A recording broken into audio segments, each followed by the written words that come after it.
came to this country to get away from all that, which I totally understand. Look, somebody's of Islamic faith and wants to cover their head on their own. They want to do that as a Muslim woman. That's fine. That's their business. But you have the choice to do that here in America, where in other countries, you don't have the choice to do that. You are forced to do that. In fact, it's been the policy of American officials, Condoleezza Rice, even Michelle Obama, Laura Bush. People have gone to these other countries, gone to these Arab countries, and will not cover their heads to say, we don't have to submit to your will. We are not going to do that. We are going to show that Americans don't do that.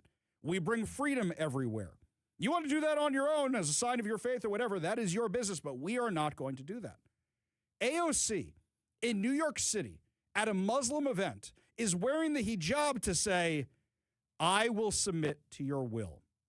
You think I'm reading too much into that? No, I'm not.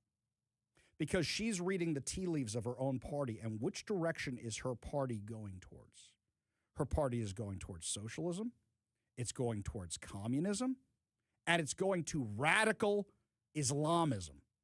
Now, I will say this. There is a big difference between the people who came from those countries and came here to live a free life and wanted a better life for themselves and want to get out of Gaza and want to get out of the Palestinian Authority and want to get out of some of these Arab countries and came here for the freedom. But then there's the ones that came here for all the wrong reasons, because they want to live here and they want to have a good life while saying how awful America is and how they want to destroy America. And AOC is signaling to them, I'm on your side. I want to help you. That's what that hijab is all about. I'm on your side. She is seeing the direction her party is going in. We discussed last week about the Democratic autopsy that they did after the election and how terrible it was because it was missing information. What were one of the things we were saying that it was missing from the report that they didn't want to admit? How much the Democrat base hates America. How much the Democrat base hates freedom. How much the Democrat base loves socialism. How much the Democrat base loves communism. And how much they hate Jews. And how much they embrace radical Islam. And how much they embrace Hamas and Hezbollah and other terrorist groups over the only democracy in the Middle East. One of the only places that doesn't force you to cover your hair when you go out in public as a woman, that allows women to drive, that has a pride festival in Tel Aviv every single year. That's the side they're going against. AOC wants to run for president. She's been making moves to run for president. And what she is gambling on is the population growth in the Somali community, the population growth in the Arab community, in the Muslim community. That is what she is counting on. But more than that, she is counting on those white, college-educated kids who have been brainwashed to hate America, who have been brainwashed to hate Jews, who have been brainwashed to hate freedom. That is what she is counting on. And that is who she is signaling. In that way, Zoran Mamdani is more honest. He's always been the radical socialist, communist, Islamist. That is who Zoran Mamdani is. And at least he's honest about it. It used to be that Islamists would hide who they were and try to be all fancy and try and be all nice, and then you would know they're really a radical. Now they're embracing the radicalism openly, and that's what AOC is doing. That is the direction the Democrat Party is going in. She wasn't just covering her head with a scarf. She was covering her head with a hijab. She knows what she is doing, or somebody who's running her knows what they are doing to give out that signal to attend that event. They know very well what they are doing because that is the base of the Democrat Party, and that is who they are trying to cater to. And it's the same people who are in media who are saying, the U.S. is losing the war. We're not losing the war. It's a heavy price to pay for freedom sometimes. We are not losing the war. The Democrats on Memorial Day put out a post that they were forced to take down because of the backlash of the people, the U.S. service members who have died in the conflict with Iran so far. They put out a post basically saying, well, they'd still be alive if not for Trump. That was their Memorial Day post and got such backlash. Basically trying to claim they died for nothing because it's Trump's war. They died to keep us free from the tyranny of radical Islamists, of a nation, a regime that wants to nuke us because we are the big Satan. a country that wants to wipe us from the earth and wants to put everybody under Sharia law. That's what your Democrat Party, the official Democrat Party, was posting on social media.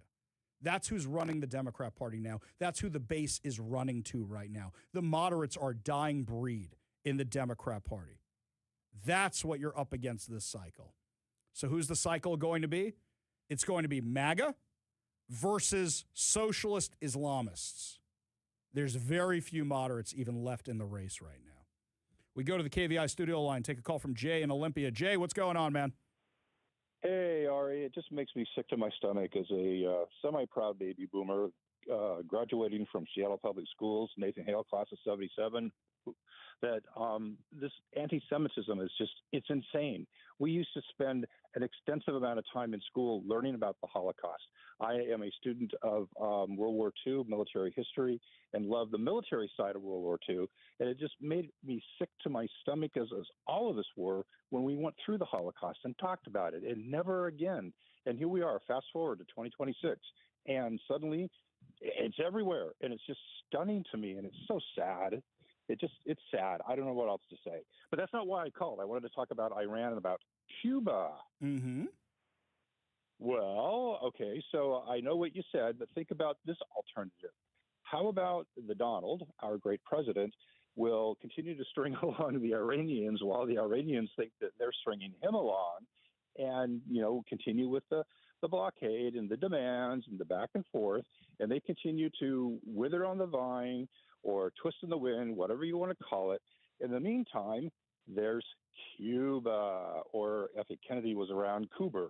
And so we do some sort of Venezuela-like action. Hopefully it's swift, it's short, it's decisive, like Venezuela. We get Raul, he's sitting in a jail in Miami, and then we see real world, the humanitarian rescue operation that the American people are going to conduct to get the Cuban people out of the rut and the filth and the tyranny of communism on that beautiful island.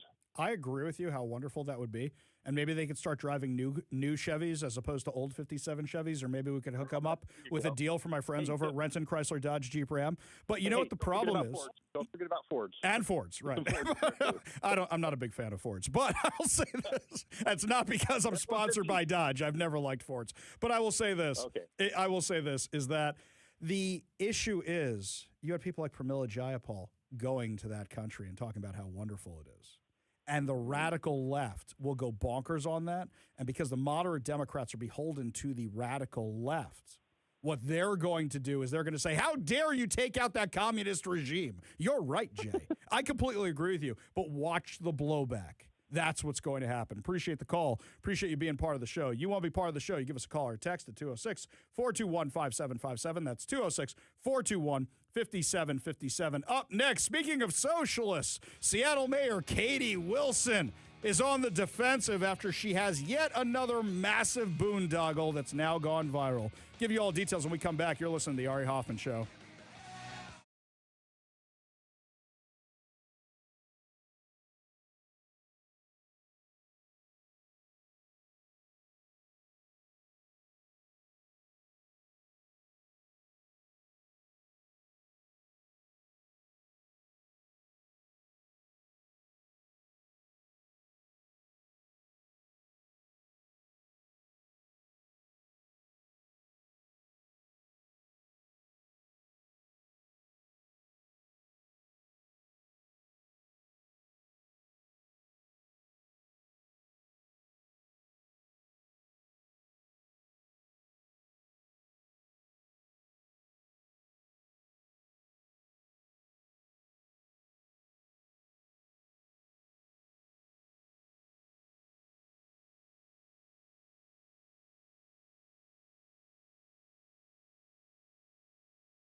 So we are days away from the Third World Cup here in Seattle. We know that now they're telling us Ebola might be coming because people are coming from countries that have Ebola. Woo! Can't wait for the Third World Cup. Import the Third World, get the Third World. Wow, I am so excited for this entire thing. Very excited. Going to be lots of fun, right? What else are you importing with the Third World? Now, it's a ripe target for terrorists. God forbid, God forbid, God forbid, God forbid, God forbid. But it's a ripe target, especially when the idiot socialist forehead mayor is out there saying, hey, we got to turn off all the cameras. We're not going to use them because they're racist, because they're bigoted, or whatever today's excuse is. Seattle Council member Rob Saka, just a couple days ago, was talking about how he crossed the finish line at the 2013 Boston Marathon right before the bombing. This is what he said in council chambers while wearing the gear he was wearing while he was running. All the confusion, all the fear, all the chaos, and the realization that such a joyful global event could, unfortunately, become a mass casualty incident in an instant. And I'll also never forget how very critical security cameras, including CCTV, were in helping law enforcement quickly identify the perpetrators, quickly understand what happened, and help prevent further tragedies. Yes, it did. There were 3 fatalities that day, with hundreds more critically injured and forever maimed. Thousands more psychologically maimed. No visible scars, but psychologically maimed and traumatized. 3 victims. Fatalities. Martin Richard, an 8-year-old boy. Crystal Campbell, a 29-year-old restaurant manager. Lu Lingzi, a 23-year-old grad student from China studying at Boston University. And hundreds more victims. I was there. That experience changed me forever. Again, I know what chaos feels like. I know what helps law enforcement rapidly respond and investigate afterwards. Now, I'm sorry for what you went through, but did it change you that much that you supported the anti-police socialist? Because you backed Katie Wilson. And she said she was anti-cop, and she said she was anti-cameras. None of this should be a surprise. Now, if you've had a change of heart, welcome to the party, pal. But then come on my show and talk about it. Because we've invited you many times, many times that you've been in office, and you refuse to come on the show. If the head of the ranking member of the House Armed Services Committee for the Democrats will come on this show, why is a nobody city council member afraid to come on the show? Because I might ask him the hard question about, you knew she was anti-police when you backed her. Katie Wilson is so scared of bad PR right now. She's doing less public appearances, speaking less in public. In fact, a clip that I posted in January went viral just the other day because people are looking for Katie Wilson content. But she went viral for another reason. We discussed this a little bit a couple days ago. But what happened was the Seattle Police Officers Guild posted a video showing a crime where the perpetrators were caught because of the cameras. Katie Wilson's office threatened the Seattle Police Officers Guild with discipline hearings with the Seattle Police Department, with legal proceedings, if they didn't take the video down, claiming they got the video from internal sources.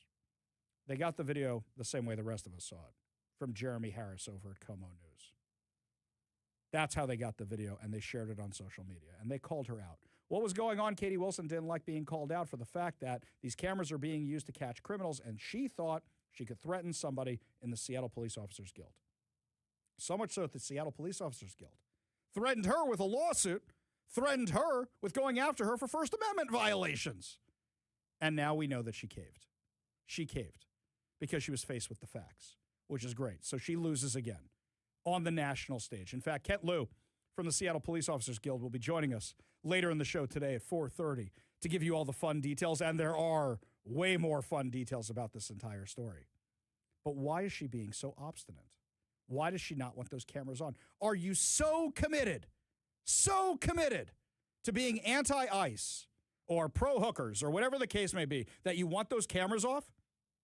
If, God forbid, there's a terrorist incident and those cameras are off, oh my God, the national news stories, the international news stories. Because I want you to remember the Boston Marathon bombing, as Councilmember Rob Saka correctly pointed out. They caught those two guys, white hat and black hat. They caught the Tsarnaev brothers using those kind of cameras, using closed cameras from restaurants and shops and stores, using cell phone camera footage. That's how they caught those guys. If, God forbid, something happens, part of this is going to be on her. Part of this is going to be on her. And I will tell you, this is yet another sign of the fact that she is caving to her activist base, and that as soon as the World Cup is over, she's going to cave to them on everything. She's just trying to get through the World Cup right now. But watch how quickly Seattle reverts to Seattle in the downtown area, in the waterfront area, as soon as the World Cup is over. We go to the KVI studio line, take a call from Andrew in Duval. Andrew, what's going on, man? Hey, Ari. I don't know if you remember me, but I'm the 15-year-old who called a few weeks ago. What's up, man? You were talking like earlier about how pretty much all of the big money is going hard left and supporting socialism, etc., for the Democratic Party. Mm-hmm. And like I was wondering, like, what happens to moderate Democrats? Like they're kind of stuck between like a rock and a hard spot, and they either have to pivot hard left or like they're left out of their own party. So like, where do they go from there? Sort of. Who's the Democrat that you like the most right now? Andrew, we've never discussed this, but I'm going to predict I know who it is. Who's the Democrat you like most in the Senate right now? Oh, in the Senate. I like Fetterman. Actually. Okay. Fetterman Why do you like Fetterman? I mean, I would say he's almost like, I feel like a double agent. He's like both sides in a way. He's like, he's like standing up for these conservative values, which is awesome. And like, he's like a Democrat who's taking it to like a reasonable level, not like he's actually thinking through things. He's not. Okay, like, Andrew, I'm giving you a homework assignment because summer vacation's coming up, and I know the last thing you want over summer vacation is homework. I want you to go look up some of JFK's speeches on national defense and the economy. I want you to go look up some of JFK's speeches, and I want you to tell me if they line up with John Fetterman or if they line up with the current Democrat Party. Because what you're going to find is that John Fetterman is a classic liberal versus the people who call themselves liberals now. And you have a choice where you can be a John Fetterman, and you can be that in a purple district because you're going to get conservatives who are going to support you, and you're going to get moderate Democrats who are going to support you. And then you've got people like Adam Smith. Adam Smith, our very own Washington, who I think was kind of sort of entertaining the left a little bit and then realized how quickly they're burning flags in his driveway and everything else. And he's like, no, I'm going back to moderates. And he's usually pretty consistent, by the way. And even though him and I disagree with a lot of stuff, he's starting to sound more like a conservative. In fact, you can listen to the interview I did with him yesterday. Democrats don't just have a choice to go conservative or go hard left. Democrats have a choice. Do they want to go common sense, old school liberal, JFK liberal? Or do they want to go along with the crazies? And if the Democrats were smart, they would reject the crazies, say, no, we're not dealing with you guys anymore. And they would pivot over to back to the JFK things, and they would say that out loud. But most of them are too afraid of their base to do so. Yeah. Andrew, appreciate you calling the show. I want you to go look up those speeches and tell me what you find, okay? Oh, yeah, I will. Definitely. Right. Appreciate you being part of the show. Enjoy summer break if I don't talk to you before then. You want to be part of the show, you give us a call or a text at 206-421-5757. That's 206-421-5757. Up next, my friends, Jill Biden says she thought Joe Biden was having a stroke during his debate against President Trump. Well, then why didn't you throw in the towel? You're going to let him die? Like Apollo Creed? Give you all details when we come back. You're listening to The Ari Hoffman Show.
I said after seeing this story, I DM'd my wife, and I said, sweetie, please never be Jill Biden.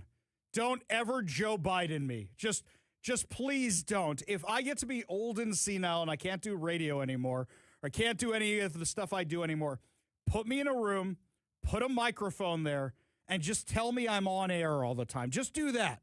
Don't let me keep going out into the open and doing speeches where people feel bad for me and, oh, that's nice, we're going to keep using you as the bread earner. Luckily, my wife makes her own living too. But please don't do that to me. Or better yet, put me on a boat and tell me that's my studio. Give me a Viking funeral. I mean, just light me up. Just do that. We'll be good to go. Okay? I don't want to be a burden on anybody. Jill Biden is the worst wife in the world. The absolute worst wife in the world. She's doing an interview promoting her new book. And she said about the debate between President Trump and Joe Biden, then former President Trump and current Joe Biden, the one that ended his political career. Here's what she said. Were you horrified as you saw it unfold? I wasn't horrified, I was frightened because I had never, ever seen Joe like that. With the COVID, with dealing with everything we have to do with, look, if we finally beat Medicare. Thank you, President Biden. Before or since? Never. Or since? Yes, or You've since. never seen him like Never. that? No. What happened? I don't know what happened. I mean, as I watched it, I thought, oh my God, he's having a stroke. And it scared me to death. Joe, you did. Okay, hang on a second. If it scared you to death and you thought he was having a stroke, why didn't you stop it? Why didn't you stop it? Why didn't you pull a Rocky IV?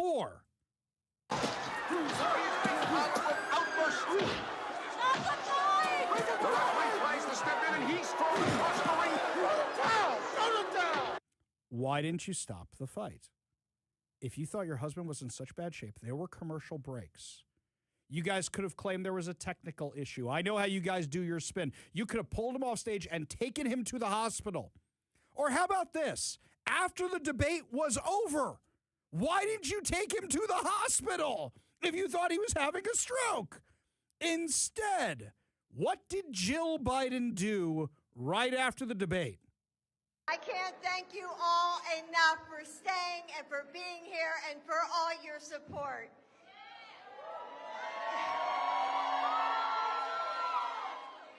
Joe, you did such a great job. You answered every question. You knew all the facts. And let me ask the crowd, what did Trump do? Why? You held a political rally when you thought your husband had a stroke. You are the worst wife in the world. And you're lying. We all know you're lying. Never seen him before or since. How many times did we see him like that? How many times did we see him like that? Why were you the one holding the cabinet meetings, Jill? Worst wife ever. Ever, ever, ever, ever, ever. You agree with me or disagree with me? Give me a call. 206-421-5757. That's 206-421-5757. We go to the KVI studio line. Take a call from Mary in Seattle. Mary, what's going on? Hey, hi, how you doing, Mary? What's up, man? Regarding that whole X campaign, that PSYOP on X, that's saying, APAC and this, APAC that. Who is funding all the groypers? Like Hassan Piker. So it's like funny. Candace Owens. It's funny you mention this. Who is funding all of those? I don't know for sure who's funding all of those, but we know that Hassan Piker literally said that the guy who paid for his trip to Cuba was Roy Singham, who is a communist who lives in China, who supports communist causes because he's a billionaire. Hassan Piker literally said that. From Cold Pink, right? Yes, exactly. Roy Singer from Cold Pink. Yes. Yeah, So co-founder. His wife is a co-founder. exactly. So his wife is a co-founder of Code Pink. Medea Benjamin, who's also being investigated by the Department of Justice. Susan Benjamin, not Medea. Susan Benjamin. Same thing. Yeah, it's the other one, right? So that you've got her, the lunatic who wanders around the Capitol campus yelling at Congress people for Code Pink. She went on that Cuba trip too. So right away, they're admitting it's Roy Singham. We know there's other people like Soros who are funding the protest on campuses. Who's funding the bots? We know some of them are Iranian. We know some of them are Russian. We know some of them are Qatarian. Before getting into the conspiracy theories, that's what we actually know. But it's amazing to me, But Mary. Roy Singham is also CCP, isn't Yes, he? it is Isn't he 100% part of the CCP. Yes, absolutely. So you want to know who's funding this kind of stuff? Enemies of America. China. Enemies of America and China. Like China's an enemy of America. And I know, Neri, I know this, that anytime I post something about Israel, anytime I post something about Iran, anytime I post the stuff, the bots come out in force. And you know who else they were coming out for?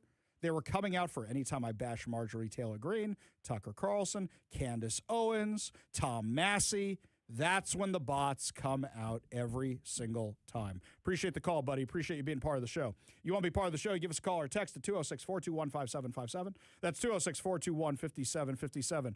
Up next, Seattle's making the national news again.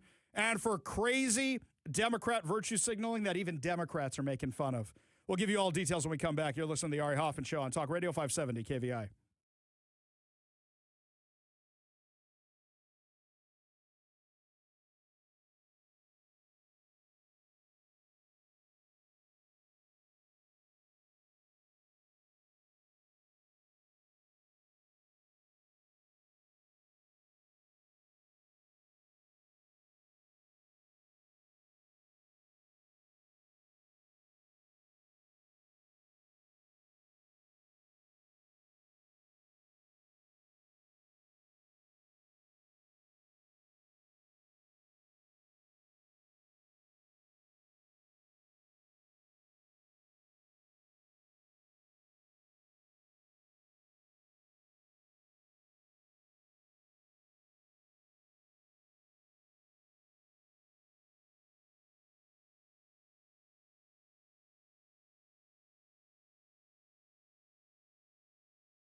My sister-in-law sent me an Instagram video.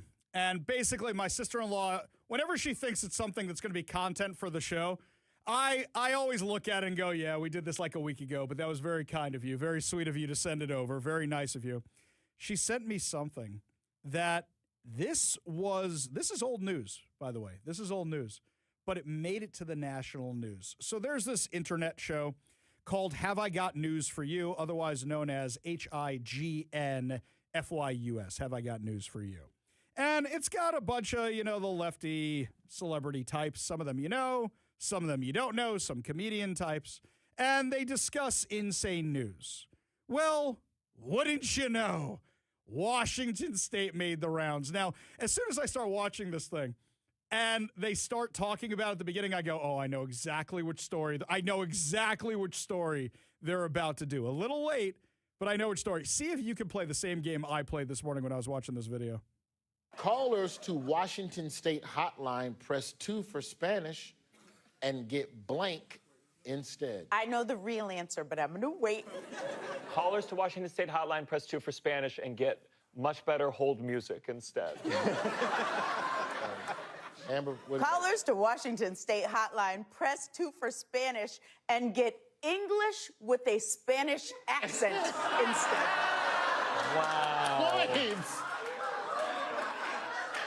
Callers to Washington State hotline press 2 for Spanish and get accented AI English instead. Here's local news reporting on the weird AI voice that's answering calls for Washington State. For Maya Edwards, the Washington Department of Licensing was the agency lost in translation. Last July, her husband called them and followed the AI-generated prompts. Here's what they heard. Thank you for calling the Department of Licensing Customer Support Center. Your estimated wait time is less than 3 minutes. Jenny, you're Puerto Rican. What is the percentage of that is funny and you are horrified? What is it, 80-20? For me, I'm like at a 75-25 split. I'm 75 horrified, 25 amused. This company said, para ser ofendida, oprima al dos. Those are liberals making fun of our liberals because of their virtue signaling. And the craziest thing for me, does some random employee get tasked with that? Hey, guys, we need you to do the Spanish voice. Can you do us a favor and do that? How dumb is the employee who puts that up there, but who approved it? Did anybody approve it? That's what goes on. That's your virtue signaling. We're going to do English in a Spanish accent using an AI voice. Yes. When even your liberals here, your leftists here in Washington are being made fun of by leftists across the country, you know you have gone too far. Far too far. This is what drives me nuts about stories like that is just come forward and tell us how it happened. Yeah. Please. I want to know the steps. What I'm going to tell you how it happened. Who missed what? I'm going to tell you how this happened. I'm going to tell you exactly what it was. Somebody assigned a government worker who's somebody's intern or lower end of the food chain. You know, like, for example, when young Zach, before young Zach had like the real jobs around here, when he was our intern, hey, Zach, can you do something with that AI? Right? Can you do something fun with that? Sure, boomer, I'll do it for you. No problem. And then it's like, great, I got that off my checklist. Now I'm just going to upload whatever the kids sent me. And the kids sent, now Zach never would have done this because Zach's smart. But you get some government intern or somebody's nephew who got a job. And then that thing goes up there and their supervisor's a dumb do who didn't bother checking the intern's work. And they just uploaded the thing. I guarantee you that's how it happened. It does remind me of a time around here before your time, but still my time. Yes. Where we had signs made up to go down and protest down at Olympia. Yeah. And the sign was supposed to say taxes suck. And I have it hanging on my wall as a reminder. We ended up getting taxes sucks. And it went through 5 people, maybe more. And none of us saw it or read it that way until the day we were handing them out to people down in Olympia, and a person goes, taxes sucks? And we go, whoopsies, can we get those back? Yes. Yeah. Yeah. So it happens, I guess. I'll tell you something, Kevin. Little confession here. I've seen that thing hanging on your wall. I never read it out loud. Yeah. Ever, because it just went, I see that thing hanging there. I'm like, oh, it's nice. Kevin thinks taxes suck. And I'm like, wait a minute. Now that you're saying it, I feel very stupid. Now you know how something like that can get approved. That's exactly how. Lots more to discuss as the show continues, my friends. Your chances to win fantabulous prizes. Plus, also, Turd Ferguson turns out he's a liar, and money isn't going to hiring cops, and crime rates are getting worse. We'll tell you all about it when we come back. You're listening to The Ari Hoffman Show on Talk Radio 570 KVI.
Welcome to the Ari Hoffman Show on Talk Radio 570 KVI, your home for the politically homeless, streaming live at KVI.com and the KVI app. If you want to be part of the most dangerous show on the airwaves, call or text KVI studio line at 206-421-5757. That's 206-421-5757. Coming this hour, Seattle Police Officer Guild President stops by to say whether or not we're ready for the World Cup. But before we get to any of that, my friends, got some breaking news for you right now.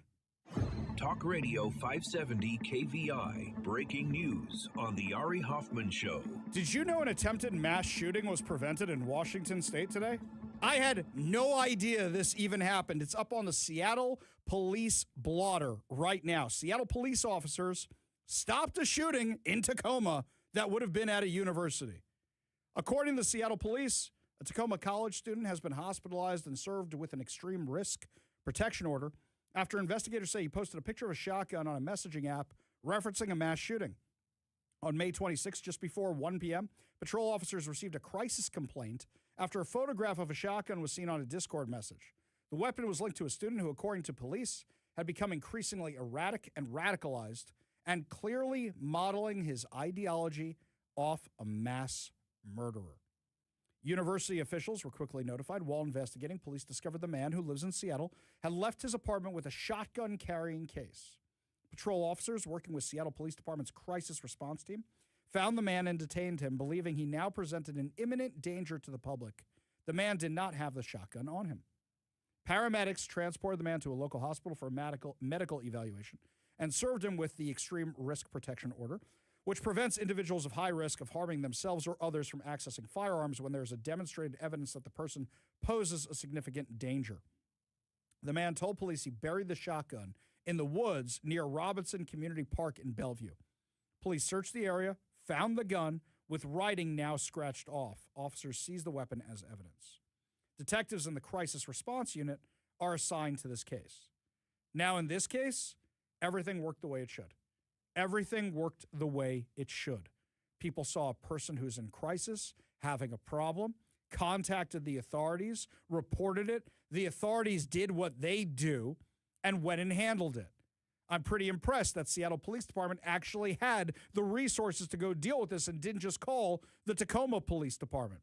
This is the way it should work. This is what happens when everything works correctly. You know what this would have been otherwise? The story we do all too often here on the show. Well, he was on our radar, right? That's what law enforcement sometimes. Well, he was on our radar. Well, I knew that guy was nuts, but I didn't think he was like shoot up a college nuts. That's how these stories normally end. Now, thank God, looks like Law and Order coming back a little bit here, where law enforcement's being allowed to deal with this stuff. I wonder if it had been something else, would they not have been able to do their jobs? If it hadn't been a gun, if it had been a knife, I'm planning a stabbing attack, would they have been able to do their jobs? Or because it's a gun, they were able to do their jobs? Because around here, Democrats hate guns. I'm kind of curious about that. This could have had a much different ending. A much different ending. And I know some of you are going, Second Amendment. Guys, this is what we talk about. I don't think anybody here who's in their right mind thinks that somebody who's having a mental crisis should still be allowed the firearm.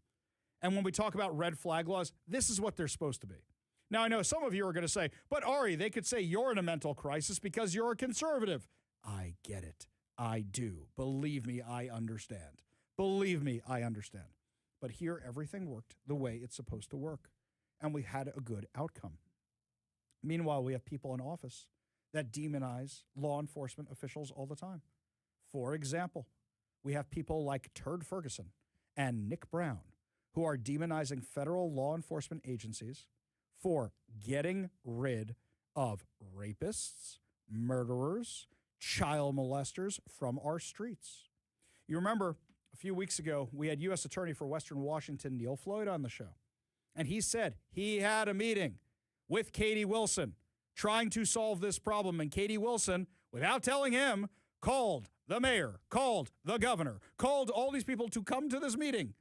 Called the attorney general, called the governor, called everybody to come to this meeting, and they all showed up at the meeting, so he gets ambushed.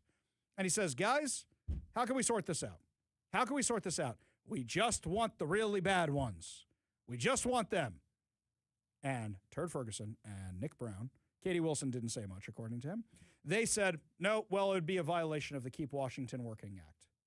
So you named the thing the Keep Washington Working Act, but it's the thing that made us a sanctuary state. So they know full well that when ICE goes into neighborhoods, they're going to find more people who are illegals and round up more people that way, and more chaos is going to happen, rather than turning over the murderers, the rapists, the child molesters. Rather than doing that, U.S. Attorney tried to make a compromise with these guys, and they said no. They said, how about no? And in fact, they've been doing everything in their power to make it harder for law enforcement to do their job. Well, today, Department of Justice said, no more, we're done with this. So today, the Department of Justice, last night, the Department of Justice filed this lawsuit. We found out about it today. Filed lawsuits against Maine, Washington, Oregon, and Massachusetts, challenging their unconstitutional policies, denying confidential license plates to federal agents. This comes after each state refused to rescind their unconstitutional policies in response to a prompt letter from the department explaining the policy's illegality. So what does that mean when it's not legal speak? Let's say you're an ICE agent, and let's say you're going to round up a criminal. You've got undercover vehicles, and you want to get Washington plates so it blends in with the other vehicles because you want to be all legal-like. You don't want to drive unmarked vehicles. You literally want to do what the left wants. You want to know who these people are, and that's registered to the federal government, all that. They wouldn't issue the plates. Wouldn't issue the plates, which now means that these guys would have to drive a vehicle illegally, which just by doing that, you might even have a cause to give the defense to get their client off the hook with you because, oh, you didn't use the vehicle, you're driving an illegal vehicle. Oh, look, he's acquitted. Or you have to use your own personal vehicle. You think an ICE agent wants to use their own personal vehicle because you've got the lunatics out here who dox ICE agents, and now they've got your license plate, and now they know your address, and now they know where you live, and now they know everything else? No. So you want to get these ones that just say they're registered to the federal government through Washington, through Maine, through Oregon, and through Massachusetts. And they wouldn't do it. They wouldn't do it because federal agents bad. Federal agents super, super bad. You know what I think they should do?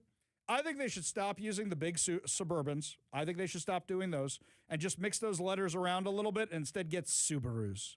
I say you buy used Subarus with Bernie Sanders bumper stickers all over them. I think that's what you do with every cause in the world. You get the used Subaru, you give them to ICE, and ICE does the ICE raids with the used Subarus. I think I think we're going to redo how we do undercover enforcement here. Yes, everybody will assume what they assume about Subaru drivers, right? So the Department of Justice wrote, not only are these policies unconstitutional, but as alleged in the complaint, these policies threaten the operational effectiveness and safety of federal agents who have faced a wave of targeted harassment. If federal agents cannot use confidential plates, dangerous individuals can track and evade law enforcement. There is no justification for states to deny confidential license plates to federal agents. Acting Attorney General Todd Blanche said the Department of Justice will exercise any and all lawful authorities to support the brave men and women of law enforcement. Law enforcement officers risk their lives every day to keep Americans safe and must be able to carry out their duties effectively. By denying undercover license plates to DHS components, including ICE, while issuing them to their own state agencies, these governors are pursuing discriminatory, obstructionist policies against federal law enforcement. These actions undermine federal immigration enforcement, allow dangerous criminals to escape justice, and terrorize American communities. He's 100% right. But I want to go back a couple sentences here. I want to go back a couple sentences to this one here. By denying undercover license plates to DHS components, including ICE, while issuing them to their own state agencies. What are they referencing there? Well, I'll tell you what I think they're referencing. They are referencing how the Washington State Legislature just granted the Attorney General unprecedented, unconstitutional powers to hide the identities of their investigators to come investigate you with no cause, with no warrant, completely unconstitutional, to hide their identities to go after you. So while they're saying, we don't want the feds doing it because they work for Trump, we want to do our own investigations.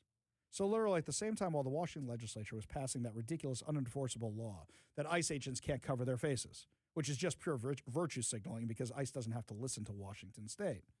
They were saying, we want to hide the identities of the Attorney General investigators so they can go after whoever they want here in Washington State, whoever they want, like radio hosts, like members of the media, like conservative groups, like Republican groups, whoever they want for any reason. We can investigate you anytime. Find me the man, I'll show you the crime. Find me the man, I'll show you the crime. That's what it sounds like here, doesn't it? That's what it sounds like. Well, now the Department of Justice says we're not putting up with this anymore. Do you remember a few months ago, Washington State went so bonkers crazy that Border Patrol was having trouble scanning the license plates of whoever came into the country. So you'd have no idea. You know what happens when you go to the border. You pull up, you stop here, flash, you get the pictures of the front plate, the back plate. You pull up. By the time you pull into the booth, looking at your passport is pretty much just for performative.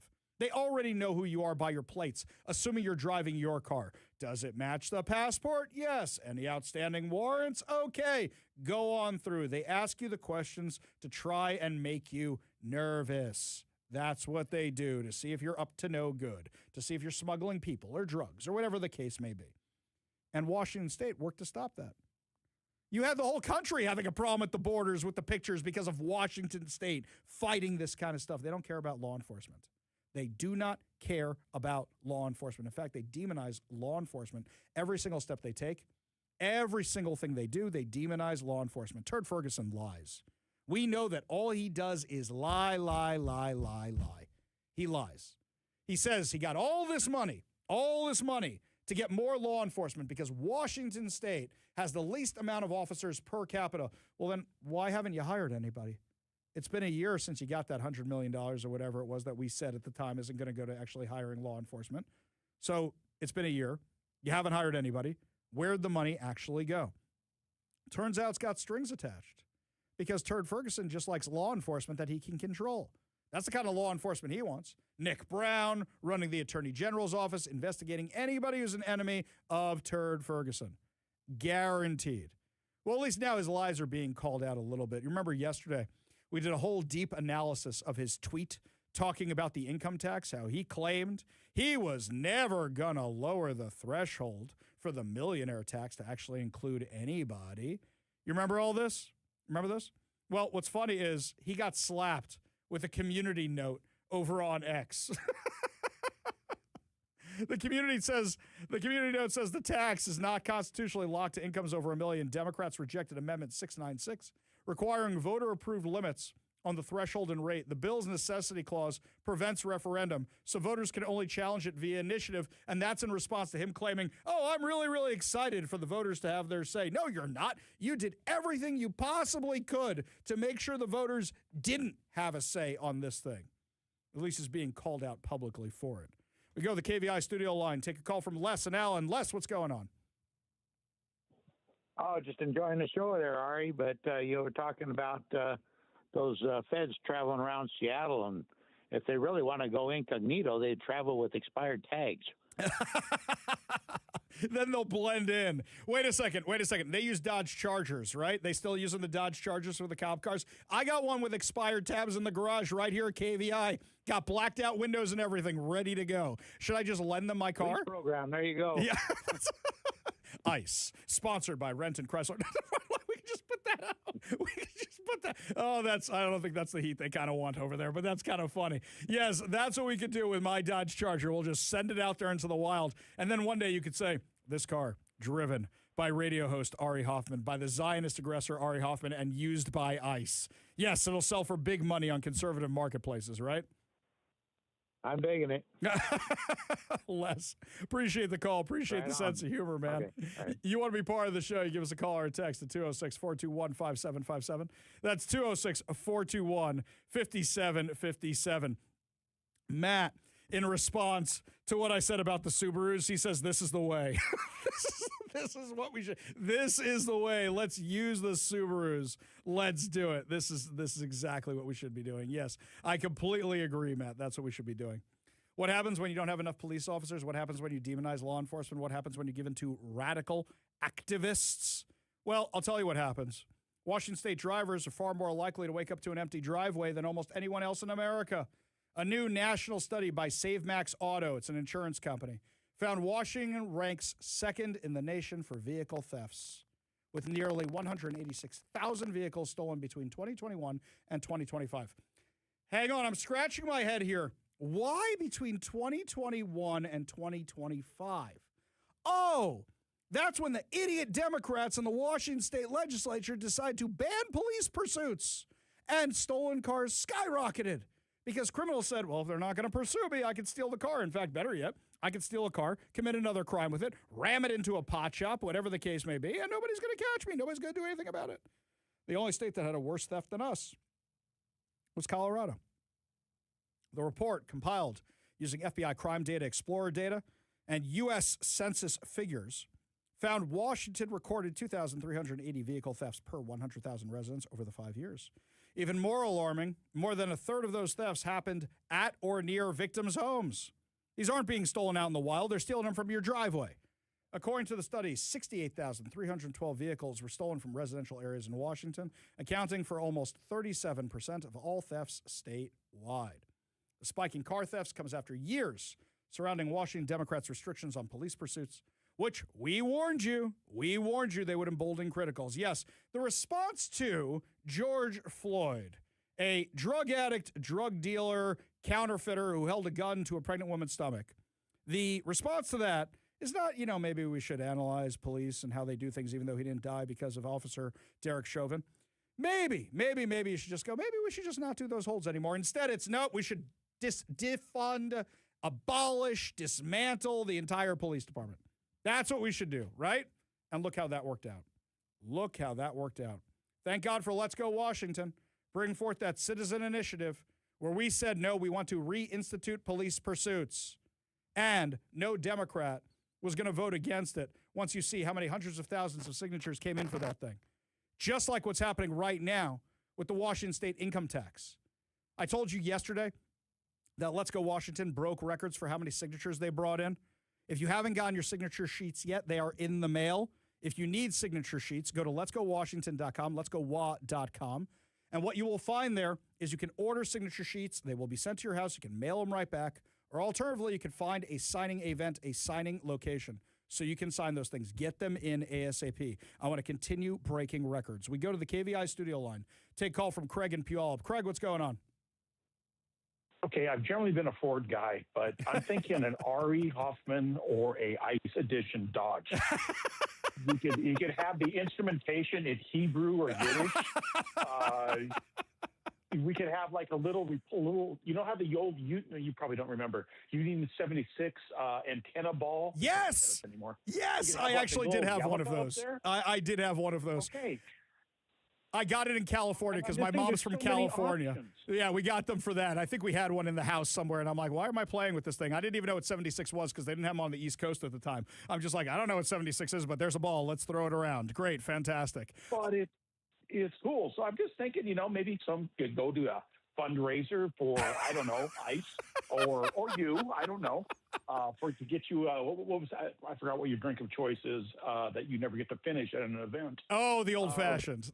I don't think we should mix the alcohol with the car event there, sir. That may not be the best. You had me up until the mixing those two together. But I think this could be a lot of fun. What do you say we auction off a Dodge Charger, the Ari Hoffman edition Dodge? Oh, watch, the Gaming Commission's going to be all over me now because you have to get special permission to do those kind of contests and do those kind of things, and somebody's going to say, Hoffman's giving away a car on his show. Just watch. You know what? Yeah. I like this. Okay, we're not going to do the Hebrew on the dashboard because, that's not going to work for anybody. But instead, you know what I want? I want Donald Trump's voice on the GPS. That's what I want. You're driving around, and if it screws up, right, all of a sudden you're just going to hear Turd Ferguson. That's what happens. So, like, instead of recalculating, it just goes Turd Ferguson. Or if you get to where you're going, you've gotten to the best place ever. This has been the best drive I've ever seen. You're the greatest driver. Let me tell you, you're doing a good job after every turn. That was the best turn I've ever seen. Wonderful job. Fantastic. And now you have reached the golden age of America. And the radio plays nothing but the Mets and heavy metal. Oh, well, you got to put KVI on there somewhere, right, man? You got to have that on there.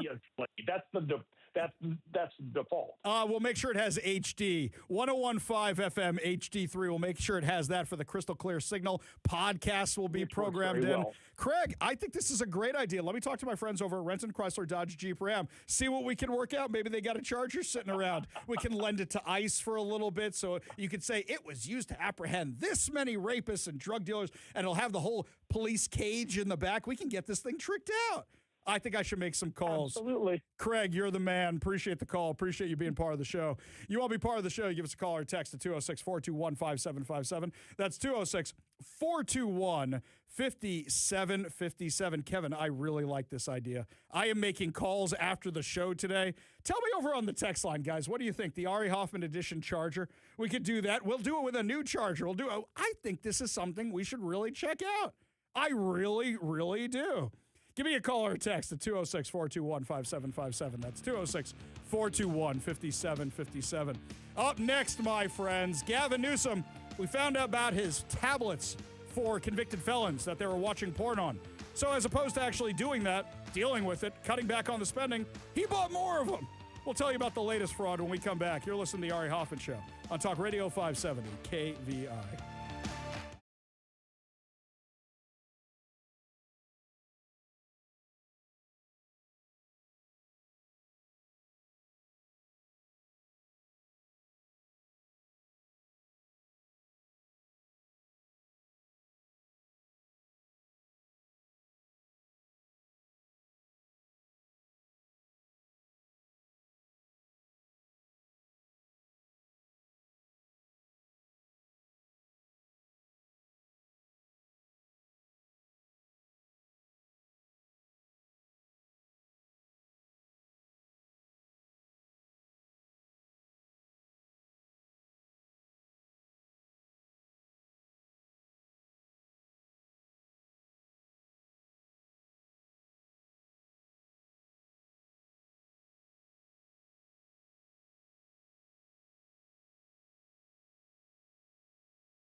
Just before we take that trip, I want to offer you the chance to take some trips, my friends. That's right. We got two contests going on today.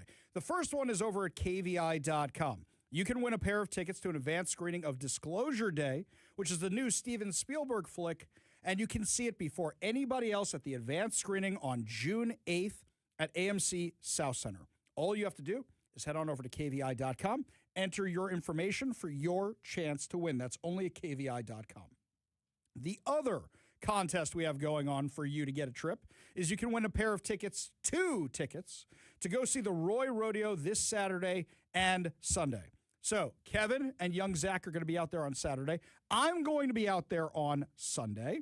And you can see all the rodeo fun, plus come hang out with us, and we'll have KVI swag out there for you, all this fun stuff, American flags, bumper stickers, you know, the usual stuff we give out. Maybe we'll have a couple copies of the Constitution for Turd Ferguson if he's around. We might want to give him one. So for this one, you text the word ROPE, R-O-P-E. Text the word ROPE, as in I'm going to go rope some Broncos. Text the word ROPE, R-O-P-E, to 206-421-5757. That's 206-421-5757. Scott Bessent, it was his chance to give a news conference today. I love the way that the White House is doing this. Every day they send out a different member of the cabinet to do the press conference. Not every day, but once a week they send them out because Caroline Leavitt is on break, and she's on maternity leave, and that's fine. But they still want to give the media what they want. So today they're trying to calm down the economy. They send out Scott Bessent, the Treasury Secretary. Now, later in the show, we'll discuss what he said about Iran, what he said about gas prices, but here's what he said about Gavin Newsom. Governor Gavin Newsom has floated this idea of a 100% state tax on Californians who receive money from President Trump's anti-weaponization fund. Your response to the governor's call for 100% tax? There's no cure for stupid. He's such a straight-edge guy that when he says it's a billion times funnier. There's no cure for stupid. Yes, that's Gavin Newsom. What's the latest dumb thing that Gavin Newsom did? Do you remember a couple weeks ago, Chris Rufo from the Manhattan Institute for City Journal wrote an article about how Gavin Newsom was spending hundreds of millions of dollars on electronic tablets for prison inmates, claiming it's so that they could have a better life. And what were they doing with those tablets? Watching porn. So you spent $189 million for inmates, convicted criminals, to watch porn. They're not bettering themselves on tablets. It's about as effective as tablets for students during Zoom school. Not effective at all. So good job. Well done. You would think after he was exposed for, exposed, pun intended, after he was exposed for this really ridiculous waste of money when California has a massive budget crisis, that maybe he would change his ways. He did. He did. Instead of $189 million, he just signed a new contract for $190 million. So he upped it by $1 million. Those must be really nice iPads. Are they the one? Do they still do engraving on the back of the iPads? I'm not an iPad guy. I'm a Microsoft guy. I got the Surfaces. But do they still do the engraving? I remember when I had employees, I would give them gifts of the iPads when they were big, and I would always get them engraved on the back. They still do that? I don't know. I didn't know that was an option. I mean, sure. Probably. I guess, you know. You order it through the website. And it's a nice option you got there. You can always get somebody a gift. You can do that. Yeah, but then, you know, if you want to resell it, then it's got your stupid name on it. Yes. And then you can't resell the gift, and then you're just stuck with this brick at home for the rest of time. And you can go, remember when we had the iPad? That one was given to me by Ari Hoffman. That's right. So, yeah, you can get them all engraved. Do you put the person's prison number on it? Do you put their prison name on it? Do you put their crimes on it? You put their cell blocks on it? Do you make it black and white striped? They didn't have different options for colors. It was just you get to engrave the metal on the back. Or maybe they're black and white, like the front is white and the back is black or whatever. Maybe it's something like that for the prison motif. No, it's orange these days. It's all orange because black and white, that's racist for some reason. They're all orange. I was just thinking all those Looney Tune cartoons when anyone would go to jail, they had, you know, the black and white stripes. Always. Old-fashioned sort of. Mm-hmm. And they had the ball and chain tied to their ankles, right? Yep. That they're hauling around with them and throwing at people or launching into a cannonball or whatever else it was. Kids have no idea how awesome cartoons used to be. Cartoons, yeah, SpongeBob, not cool anymore. SpongeBob was never cool. I never liked that. So now they're spending $190 million. $190 million. Now, Gavin Newsom and crew don't like people revealing their fraud. You know what they did the same day? The same day this was found out, they passed the Stop Nick Shirley Act, the one that entitles people to sue you for exposing their fraud, the one that is letting people go after you for exposing fraud. We said this was coming. I wrote an op-ed on this for the New York Post. When is this thing dated? I wrote this at the beginning of the month. I said they're going to do this in California, then they're going to do this in Washington, then they're going to do this in Oregon. I knew this was going to happen. As soon as the fraud is exposed, what happens? The blue states start working to shield the fraudsters. That's what it is. Because, no, we don't want to stop that. Because then the gravy train runs out to our supporters and illegal aliens and all these oppressed minorities or whatever it is that they're claiming these days. Nope, they want to shield the fraudsters. What, you think Gavin Newsom is not going to sign that bill that revealed all of his shenanigans and all the Democrat shenanigans? Of course he will. So the California state legislature just voted to pass the Stop Nick Shirley Act so they could target independent journalists. They're already targeting them here in Washington. What, you think it was just, well, we don't like Ari Hoffman, Brandy Cruz, and Jonathan Cho? It was, no, they're the only ones actually doing the reporting. They're the only ones actually doing the reporting. And the fact that the Seattle Times and all these other outlets don't realize that if they ever wrote a negative article, oh, wait, that's why I get it now. This is why they don't write negative articles about the regime in power, because they don't want to end up like Hoffman, Cruz, and Cho. I see what it is. This is why they defend them. This is why they show up in court to watch what happens to us. I see what's going on here. Don't like that fraud being exposed. We have a wonderful KVI listener who's actually been helping me dig into the daycare stuff. Maybe this weekend we'll do a little deep dive into some of the research this person sent me and maybe start posting it next week. It's been too long since we did daycare fraud. I think it's time to expose a little bit more. And maybe we'll start writing up all this fraud that was exposed in our Medicaid program around here. Maybe we'll have to start working on that this weekend. Yeah, sounds like after the Roy Rodeo. After the rodeo's over, I think I'll go home and start working on some fraud stuff, start posting on social media. That sounds like a good use of my day. That'll be a lot of fun.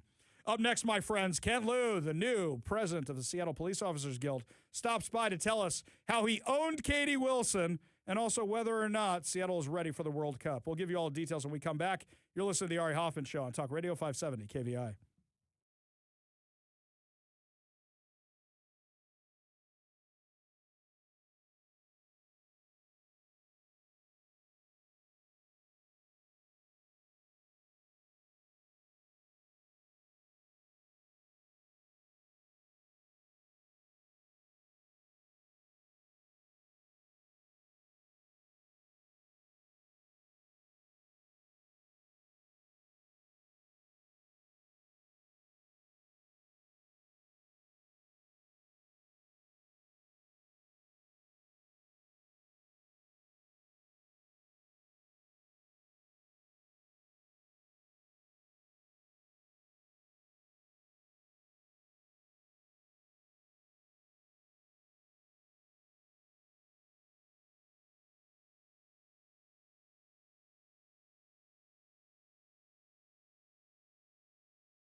Seattle socialist Mayor Katie Wilson got really, really mad over a social media post. I love that people say, oh, President Trump, he's attacking the media all the time. And yet, how about we have a little consistency here? How about we call out the Seattle mayor who demanded the Seattle Police Officers Guild remove a social media post because it called out her terrible policies. Joining me now to discuss the new president of the Seattle Police Officers Guild, Kent Liu, thanks so much for being with us today. Thanks, Ari. Thanks for having me. I'm sorry it's been so long since we invited you on the show. We haven't had the opportunity to even speak to you yet, but this is a really fun topic to kick off our relationship. So why don't we start from the beginning? Katie Wilson doesn't like these security cameras that are being used to supplement police investigations and have helped solve a lot of crimes. And you guys are calling her out for turning them off before the World Cup. Tell me what happened. Sure. So I was alerted to a post. So this is publicly sourced video from Como. And he says, hey, I think this plays out really well, and basically expose that these cameras, again, are helping us witness these crimes, all right, that are occurring. And so we posted something. We basically said, how many more examples do you need of these cameras working? Well, apparently the mayor's office didn't really like that and didn't like the attention of it. So it seems that they thought that they could control that one piece of it. So I'd received the email, and in that email, it was addressed to me. It said, good morning, Kent, not to SPOG. And she threatened me with policy violations and an SMC violation and told me to pull down the post immediately. Okay, So hang on a second. I want to digest that for a second. Mm-hmm. So the mayor of Seattle didn't say, hey, Kent, you got a minute to talk about this. Perhaps we can clear up any misunderstandings. It was just immediately, yeah, we're coming after you with all these different violations. Right. So the mayor's office writes that and makes these accusations. So, you have the body of the email, which is the threat. The to field was me, and the CC field was the chief, deputy chief, chief of staff of SPD, the chief legal counsel for SPD, her general counsel. I mean, all top level, high level officials within city government for what I assume to be intimidation. So we wrote back a professional email that informed them that this was a publicly sourced video. We cited the source, so you can go watch it for yourself. And we informed them that SPOG is an independent entity and is not subject to department policy. Further communication on this, we're including our attorneys, which we did. I think almost a day went by. I thought, clearly, we've informed them. They just had no idea that this video was publicly sourced, right? They assumed that I got this from a leak or I obtained this by inappropriate means, being an officer. I never had any communication with the department at all. So we told them as such. What was surprising is the response that they doubled down. So they broke apart my post and they said that I had made inferences or suggestions, and what was posted suggested that I obtained this. In the video, we shortened the video. We put a red circle in the video to highlight an area to watch for the public. And they informed me that because of the red circle wasn't the original, that clearly this must have been an investigation file. Because hang on. Only detectives can put circles on videos. So something my teenage daughter could do to a video is only able to be done by detectives. Is that basically her claim here? That is what I inferred from this. It said clearly this is an SPD investigative file because we shortened it and we put a red circle to highlight. So anyway, as a shout out to the video editor on my team, congratulations to your promotion to detective. This is delicious. This is great. Now, Look, I'm not a boomer, right? But, my daughter and her friends call me one because, anybody older than them is a boomer. I have to ask the teenagers how to do this kind of stuff oftentimes. Look, I'm sure your detectives, there's an area, there's a department which does this kind of stuff, but I'm sure the average detective does not know how to do this kind of stuff. If they do, good on them. But this was their argument, that it must have been sourced from detectives by anything you could do on Microsoft Publisher? Yeah, essentially it was this has to be an investigation file. So, they're implicating me, but potentially also another unknown SPOG member, because I think they're assuming that there's a leak somewhere. Wow. And again, we've already provided the source video. We've already provided the link. Right. And then what was most upsetting is that they made an inference to our department, another department policy, which is professionalism. And they said that this post undermines public trust in SPD. What? So I wait, hang on. So by you guys putting out a video of a crime and saying we need to use this video system to catch criminals to stop crime, that undermines trust in SPD. Public trust in SPD, yeah. which is a direct shout out to, again, our professionalism policy. So it still kind of had this odor of, I'm still accusing you of violating policy. So it wasn't until the media started digging around and our attorneys got involved that now we received a retraction. So yeah, that's what it took. Wow. So we were preparing without that retraction. We were going to file a declaratory judgment action against the city in federal court for First Amendment violations.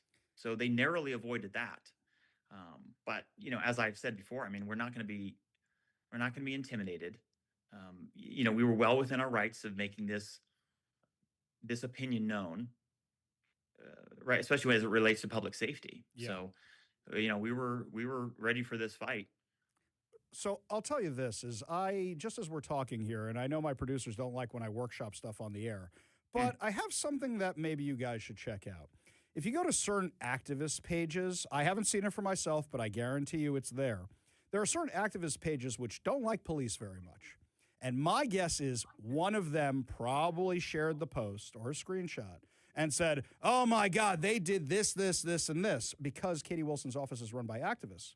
My guess is they probably just parroted those talking points, put it online, and assumed it was fact without verifying anything, because anybody could have told them. We played that video on air with Jeremy Harris, the reporter from Como News's, his commentary on it, his reporting on it. We played that on air. Everybody knew where it came from, but it just seems like it was a smear against you guys. Right. Yeah. I mean, again, we got that response. It kind of floored me. I really thought there's got to be some, what I don't know what's going on here now, because again, we provided you the source in our response. I thought this thing was done and over. And then they doubled down. So then we got our, some very good attorneys on the phone and had a discussion, and we were going to go full bore. So ultimately what we ended up with was a cease and desist letter with a preservation of evidence. Wow. So did you get any apology? Anything like that? We did get a response. I don't know, but I wouldn't call it an apology. But the cease and desist letter did request essentially that you're complying with the preservation of evidence, and you are indeed basically admitting that you're also retracting the other alleged policy violations. Crazy stuff. Kent, I want to ask you one question before we let you go.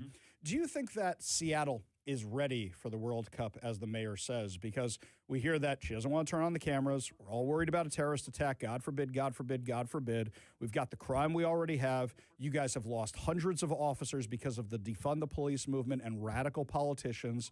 I know you're getting help from the feds, but I'm worried about what happens in the area not near the stadiums and not near the hotels while all this is going on. What would you say if somebody says, is Seattle ready for the World Cup?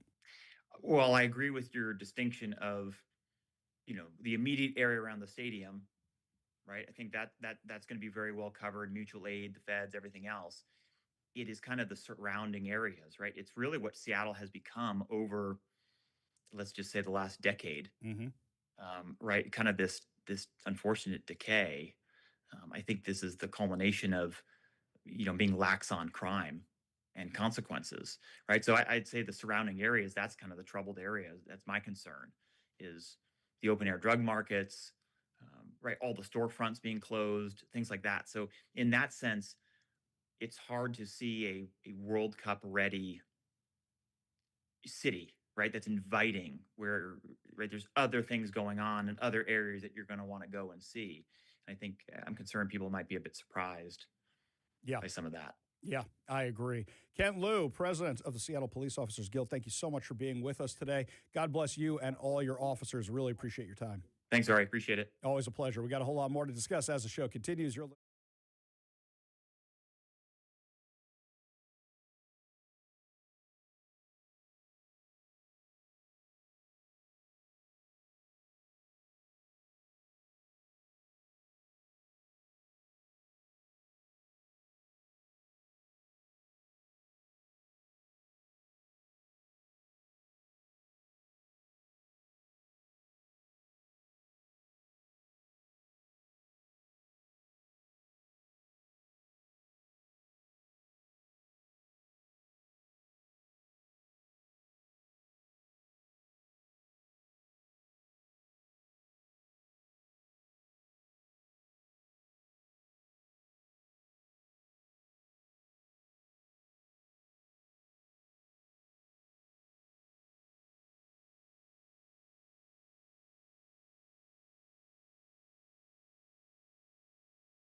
Oh, that music takes me right back to the last time I watched basketball, which was 1999. The same time the Knicks, last time were in the finals. Well, remember yesterday we told you the story about Kathy Hochul, governor of New York, trying to call out President Trump, claiming he doesn't know anything about basketball when President Trump said he might go to the NBA finals. You remember this little fun here? What do you think of him saying he's a lifelong Knicks fan? I think that's how the Times reported it.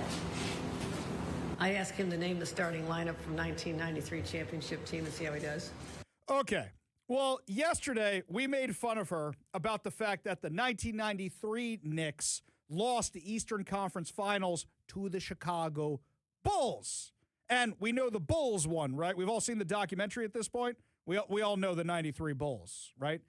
I'm sure she was meaning, conference champions. Oh, Maybe sure. that's what it was. She just didn't Yeah. clarify exactly. Didn't stick the landing, you might say. Okay. Well, the last time the Knicks won the championship was in 1973. Now, what's funny is you don't mess with people in sports because there's always somebody who knows more about sports than you. Even me with my Mets, okay? There's always somebody who knows more than you. So everybody went hunting for old clips because she's claiming Donald Trump is just a bandwagon fan. Look, you will not find any clips of me at a Knicks game. I think I went to one or two growing up. Tops, right? I was at the Nets a lot because the tickets were cheap and you could watch the Knicks and the Bulls and everybody else. But people went hunting through the archives and they literally found Donald Trump catching Charles Oakley while sitting courtside in the 90s. 162 lead. The last time diving into the arms of Donald Trump. Gave what I did? Well, I never realized how big he was until I was holding him. This was not pretty. You take a hard hit? A little bit of a hit, but he's great. He's a good guy. I know him, so it's okay. What do you think of the Knicks comeback here? I think they're doing great. It's a great game. All right. Don't get hurt. Have a good time. Let's go back to Vernon Dock. Okay. So, all right, Ari. All right, that's just one interview. He probably just went to one game and they saw Donald Trump there, right? Nope. It was a whole lot more than one, my friends.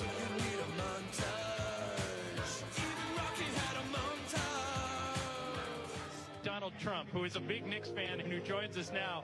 Donald, I know you're a Knicks fan, so are you disappointed that Kobe's not here, or are you glad he's not here because it ups your chances? Well, I guess you could look at it both ways, but I'd like to see Kobe play. I came here to see my man Kobe.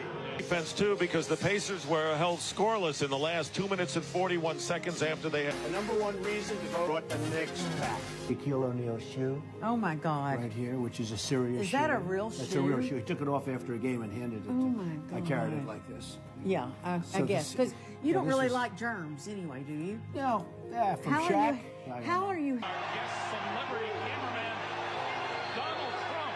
Don, welcome to the telecast. How you doing, folks? Fine, thank you. We must be paying our cameraman a pretty penny. You're paying a lot of money. It's a great job. So Donald Trump's working the camera at the game. Oh, you know what? That's not enough. He doesn't actually know the Knicks, right? No. How about him shooting free throws with them? Hey, Isaiah. How you doing? I'm doing great. Thank you so much. Melania. Hello, how you doing? It is so good to see you. Now, this is a winner. I think y'all should make the Donald shoot a free throw. Oh, and the pressure's on. Oh, we got a sub. We got a sub. You got a sub. Yeah. got a pretty cheerleader. Okay. Have we proven the point yet that Donald Trump is actually a Knicks fan? You want to do the Mets? So should we do the Mets next? Is she going to try and make a claim about that? Because we know he's a giant Mets fan. We know he's a giant Knicks fan. And we know he's a fan of New York. He went to other games, too. Just because he's a Mets fan, he's like me. He still likes baseball, so he goes to a Yankee game, goes to a Nets game, goes to whoever's playing because he likes sports, Kathy Hochul. Next thing you know, she's going to call him out like, name one UFC fighter. Name one. Oh, wait. I'll be like, hey, wait a second. Donald Trump. How about we do that? Well, technically, he was in the, what was it? The WWE. That's right. So I guess that doesn't technically count. Oh, unbelievable. Yeah, I think we should have some more fun with at Katie Hochul's expense over all that. So Donald Trump is asked if he's going to the NBA Finals. That's the new thing, right? Apparently, he's been invited. Things are happening. President Trump. The Knicks game next week? No, I was invited to I was going to go on Wednesday, but they closed it out very quickly. They're great. And Jim Dolan's a great guy. He's, as you know, owns and in charge of Madison Square Garden. He's having a good year. Boy, what a team. He went on for a while about the Knicks at the cabinet meeting. Hey, we got this problem with Iran. We got all this stuff. Let's talk about the Knicks, shall we? Let's do that right now. Wow, Kathy Hochul. Way to lose yourself every Knicks fan ever. Just in that. You running for re-election anytime soon? Lots more to discuss as the show continues, my friends. What is happening with Iran? Are gas prices going down? Give you all details when we come back during the final hour free-for-all. You're listening to the Ari Hoffman Show on Talk Radio 570 KVI.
Welcome to the Ari Hoffman Show's final hour free for all. Your calls, your texts, your thoughts, your stories, streaming live at KVI.com and the KVI app.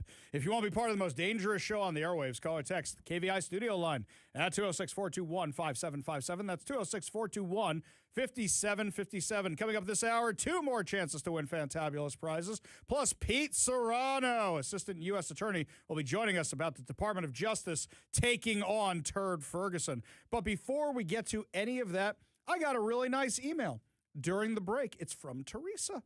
Teresa says she is at the Walmart, the exit door of Walmart, for Let's Go Washington, collecting signatures to repeal the income tax, and she is there until 8 o'clock tonight. So, if you are near the Walmart in Linwood, Washington, the one at 17222 Highway 99, in Linwood, Washington, and you are within the sound of my voice, and you are headed that way, go on over, say hi to Teresa, and say, I heard about this on the Ari Hoffman Show. How quickly can I sign to repeal the income tax? She is at the Walmart at 17222 Highway 99 in Linwood, Washington. She is there at the exit door of Walmart until 8 o'clock tonight. So go see Mother Teresa and go say hi from us here at KVI. If you can't get out to Linwood tonight, that's fine. Head on over to Let's Go Washington's website. Request that the initiative sheets be sent to your house. And I will remind everybody, they are in the mail. They are being mailed out right now, which is why you haven't gotten them yet. So they are on the way. Or you can look up a signing location near you. So you can do that, and you're good to go. Okay? That's how you can do this, my friends. We have to repeal this thing. The numbers are record-breaking that we're bringing in right now, but we don't want to lose momentum. In fact, what we want to do is gain steam, gain momentum. I would love to have 1 million signatures. 1 million signatures. Because don't forget, that's an eighth of Washington. We have 8 million people. If 1 million people sign that thing, Democrats gonna be worried. So let's get that done. Meanwhile, in the earlier conversation we were having about the Ari Hoffman edition, the ICE edition of the Dodge Charger. Kevin, it sounds like everybody wants us to do this. Even in Bonnie Lake really wants it with the Trump voice GPS. I have to see if that even exists. I guarantee you it probably does. Somebody has probably done that. Can you imagine this? If it gives you wrong directions or you messed up, you go, fake news. That was the wrong turn. You're the worst. You're terrible. Or you do a turn correctly. That was the best job. That was the best turn I've ever seen. The greatest turn. This is going to be the greatest trip you've ever done before. It would be great. Andrew, our teenage friend in Duval, says the Ari Hoffman Dodge Charger should be my first car. You know what? That's something to strive for, my friend. My first car, well, okay, there's a question. The first car I bought for myself was a Camaro, a 1987 Camaro I bought for $500, and it was $19.99. So that's the kind of shape that car was in. My technical first car was my grandfather's Camaro. That's the okay. first So one. you bought that from your grandfather? No. The first one was the 73, where the engine fell out of it, and that was in all bad shape. And I wish I had actually put the money into that instead. The 87 is the one that I bought. Okay. Then the 99 was the one my grandfather got to replace the 73. And that one, when he couldn't drive it anymore, he gave me the 99. That's my Camaro history there. So what year was it for 500? So no, I don't need the whole thing. That was the 87, which I bought in 99 for $500. Yeah, what was that, a V6? That was a V8. It was in $500? It was in terrible shape, man. It was in terrible shape. I had to drop my entire summer salary into that car, which should tell you how bad shape that sucker was in. I never should have bought it. My first car was a Camaro as well. Yes. My other nickname is Camaro Kev. Yeah, it is. Nicknames are given, not chosen, people. But mine was an 85, and I bought it in 95, right after I graduated. Yeah. And it was like $1,500. Yeah, no, this one, I'm telling you, dude, I overpaid. This thing was really? insane. It was that bad? It was that bad. It was 2 years newer than mine, and you're saying it was ridden hard and put away well. Exactly. I never should have bought that thing. I mean, the 73 where the engine fell out of it, that one I would have been better off with than this one if it tells you the kind of shape it's in. Look, I miss that 96 Camaro. I love that sucker. The only reason I got rid of that is because my wife said to me, hey, we're about to have a second kid, and you can't get the first one in the back seat of that thing, so maybe think about something else. And that's when I bought my first Dodge Charger. It was actually right after that, because I said, I want my muscle car, but I need 4 doors. I'm getting the Dodge Charger. There you go. That's right. how that happened. I had rented one from Hertz on vacation. I'm like, this thing rules. This thing is great. She wants me to get a 4-door. I will get that. So that's when I started buying Dodge Chargers. And guess where I started buying them from? Even before I had a radio show anywhere else, my friends over at Renton Chrysler Dodge Jeep Ram. That's where I was buying cars from long before I even had a radio show. So yes, brand loyalty pays off, my friends. But also, they have great service and everything else. Was this whole thing just to do that? No, it was not that. This one here, Pam in Lake Stevens. Pam says she didn't hear the whole conversation before, but yes, do the Ari edition of the Charger. I think everybody's on board with this whole thing. Seems like, here, this one. John in Lakewood. The Hoffman Edition Ice Charger. F yeah. But it must have an AR and shotguns on board. Oh, that's very, very good. He gets a little more descriptive, but I'm not going to read all that on air. That was very, very good. Very good. So it seems like everybody wants this car. I think it's a great idea. I definitely have to talk to my friends over there. This one here from John in Lakewood, he adds, my first car was a red 1962 Oldsmobile Cutlass F85 with manual. Wow. Good on you, man. Good on you. Ernie says his first car was a 69 Camaro. That's a nice car. That's a beautiful, beautiful car. All right, switching gears. Now that we're talking about cars, let's talk about gas prices, shall we? Gas prices came tumbling down today per barrel. You're not going to see that at the pump. Yesterday, I was so mad. I'm driving home, and I see my gas station in front of me, and I see that big truck, the double truck, show up to fill up the tanks. Because the problem is, even if everything is solved today, those gas prices, they don't come down until your gas station has cycled through all the gas they bought at the higher prices. So it's going to take a little while, my friends. And I see my gas station filling up today, or 2 days ago when I was coming home. That was bad news. So today we get the news that U.S. and Iranian negotiators have, according to Axios, reached an agreement on a 60-day memorandum of understanding extending the current ceasefire, launching negotiations on Iran's nuclear program, but the deal still needs President Donald Trump's final approval. Now, for me, why do we need to launch negotiations on the nuclear deal? You want a memorandum of understanding extending the ceasefire? Give us the nuclear dust. Give that to us. I hope this report is wrong. Just a 60-day extension of a ceasefire so we can continue doing this will they, won't they? It's like Friends and it's like Friends with Ross and Rachel. Will they, won't they? No. Give us the nuke. What are you giving us in exchange for this? Well, they say that the Strait of Hormuz will be unrestricted, meaning no tolls or harassment, and that Iran will have to remove all mines from the strait within 30 days. Okay, that's a little bit of a win, but give us the nuclear stuff. The U.S. naval blockade will also be lifted, but that only happens if they do what they have to do. It will include an Iranian commitment to not pursue a nuclear weapon. Oh, for 60 days? I think they can do that. Also state the first issues to be negotiated during the 60-day window will be how to dispose of Iran's highly enriched uranium and how to address Iranian enrichment. Well, no, I don't say you get that's what we've been wanting this whole time. I hope this report is wrong. I hope the deal is better than that. So, of course, when Scott Bessent, the Treasury Secretary, is doing a press conference today, this is the first question he gets. Here's his answer. The teams have been going back and forth, and President Trump has made it very clear, he talked about it at the cabinet meeting, that he has several red lines. And Iran has to turn over their highly enriched uranium. They cannot pursue a nuclear weapon. And the Strait of Hormuz, back to your question on energy, has to free transit. Navigation of the seas has to be free and open as it was before. So he's not going to take a bad deal. He's going to make a great deal for the American people. Now, you know, Scott Bessent was out there to calm everybody on the economy. That's why they sent him out there today, because inflation is going up a bit and gas prices are up. And when you promise a golden age, a lot of people are going, I don't feel it in my wallet. And you don't want to have a Joe Biden situation. You don't want to have that kind of situation with, isn't the economy wonderful? Isn't it great? And you look around and you go, it ain't that great right now. You got to say, we want the nuclear dust. Now, I really hope this report is an early draft of the plan, not the actual plan, because a lot of people are going to be mad about this. If this is the actual plan, I'm not big on it at all. Are there bright points? Sure. Scott Bessent told us some of them. The U.S. energy dominance Part of our resilience stems from our energy dominance. Natural gas is down, is my belief, and the futures market is showing us oil will be lower than pre-conflict levels. We are more resilient to energy price fluctuations due to President Trump's energy dominance and deregulatory agenda. The United States is now the world's largest energy exporter. The United States has never exported so much energy or produced so much energy.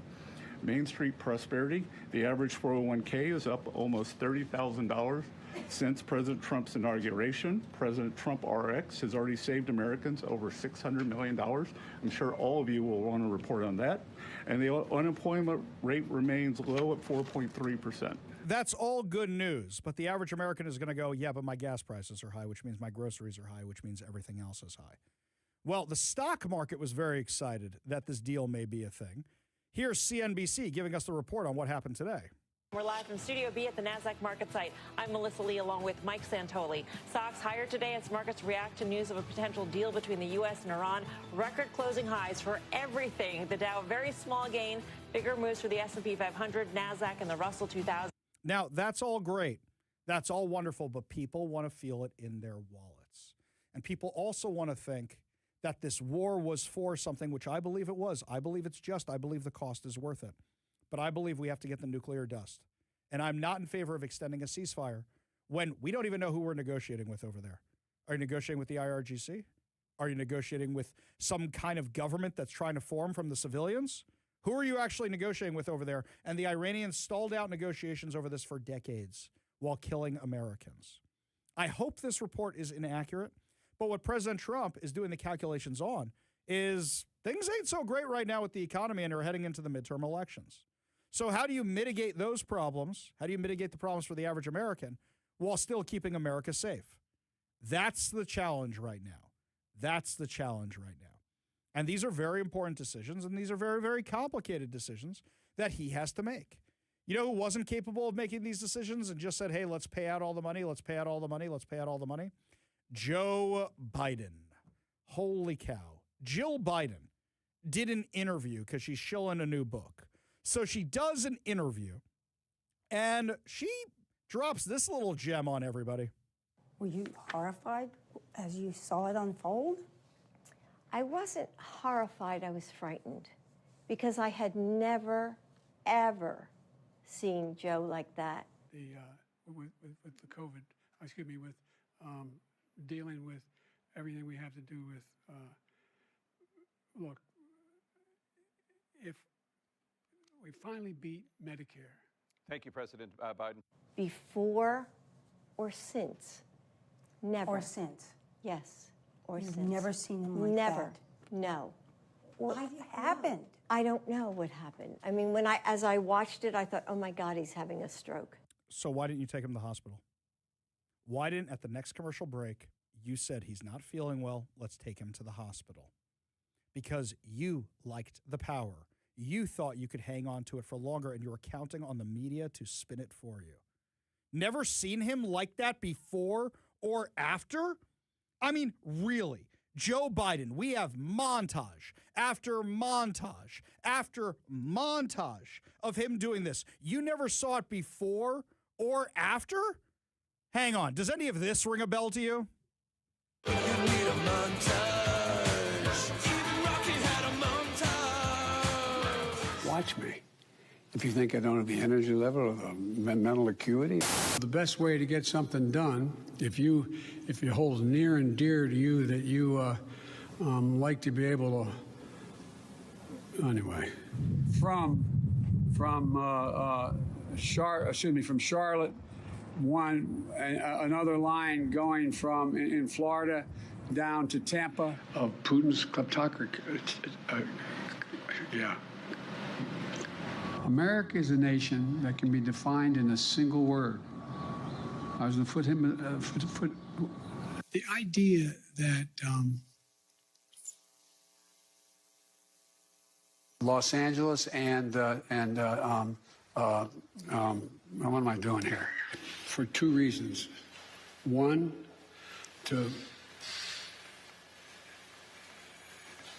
we haven't been able to communicate it in a way that is let me say another way. But the nature, not a solid meeting with they make a very good point. Here's the deal. Here's what drives the driver in the states that are affected. Here's what you can do, the drivers. So we know she's lying about never seen it before or after, because that montage is from the beginning of his term when he wasn't in his bad shape. By the end of it, the montages are so much worse, we felt bad playing them anymore, given the bad shape he was in. So if you thought he was having a stroke, why didn't you take him to the hospital? Why didn't you take him to the hospital? Why'd you do this with him afterwards? I can't thank you all enough for staying and for being here and for all your support.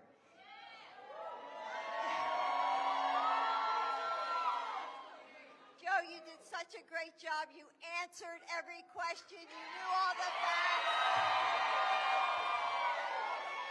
And let me ask the crowd, what did Trump do? Lie! Okay. If you think somebody's having a stroke, you don't care about a political rally.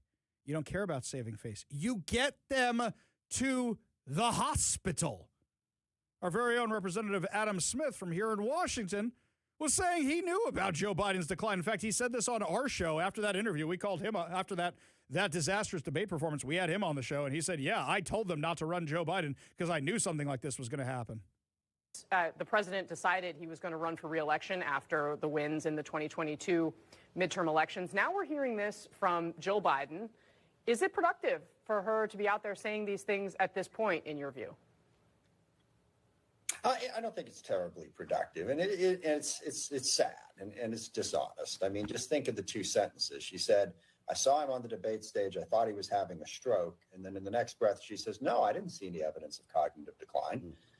Come on. I mean, and this is something that was a huge problem for my party.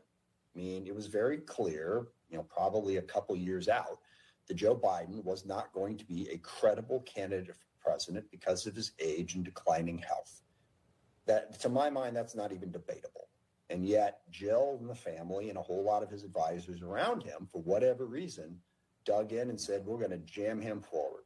And we've paid a terrible, terrible price for that. And the final point on this is every one of us Democrats out there who saw that Biden was going to run and there was no stopping him, we had to try and defend it, which undermined our credibility as individuals and our credibility as a party. So it really weakened us in 2024. They should have seen it. They just should have seen it. And the only thing I want to hear from Jill Biden is, I'm sorry. We should have said something sooner. And just remember, that wasn't in the autopsy. Joe Biden's declining health was not in the autopsy of the 2024 election that the Democrats just published last week. We go to the KVI studio line, take a call from Jeff in Olalla. Jeff, what's going on? Well, I like Trump and all that. We're, year and a half in, but we're $40 trillion in debt. There's only three ways to handle this: cut spending, raise taxes, or print money. So I guess we're going to print money with Trump's picture on it. Well, I hope we don't end up doing that, because that would be bad news. That's the Biden method. And I hope we don't end up doing that. I mean, if they're counting on the tariffs, paying off our bills here, it ain't going to do it, guys. Yeah, where's their Doge checks at? I haven't seen that yet. Yep, and this is the problem, is that a lot of people who support President Trump are starting to have some issues. Now, mind you, I know a lot of people still support President Trump, and you think he can pull it out. And you know what? I hope that he does, and we all want him to. But this is the problem heading into the midterms right now, which is why I hope we either go in and finish the job in Iran, or whatever it is, we figure out a way to bring down gas prices, because the average American is getting tired of this.